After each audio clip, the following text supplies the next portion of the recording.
السلام عليكم. انهيار وبكاء داخل الإعلام الجزائري بعد فوز المنتخب المغربي على منتخب ليسوتو، والدراج يفقد عقله داخل الاستوديو. لن تصدق ماذا حدث. ولكن قبل أن نبدأ، إذا كنت فخور بالمنتخب المغربي فيرجى الضغط على زر الإعجاب بالفيديو والاشتراك في القناة.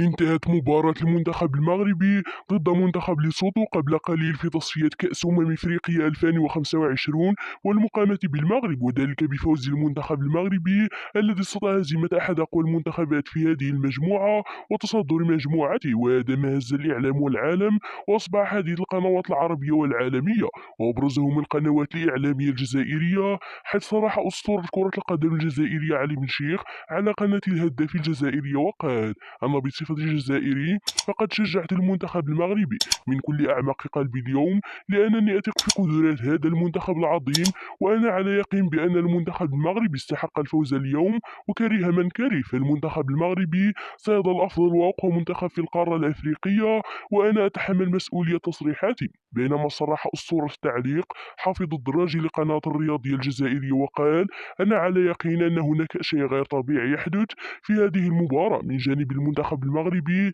فكلنا نعلم أن المغرب يفعل المستحيل من أجل تلميع صورته في الإعلام، وأنا متأكد أن المغرب اشترى هذا الفوز اليوم من أجل التباهي بالفوز على منتخب ليسوتو، وأطالب بفتح تحقيق في هذه القضية.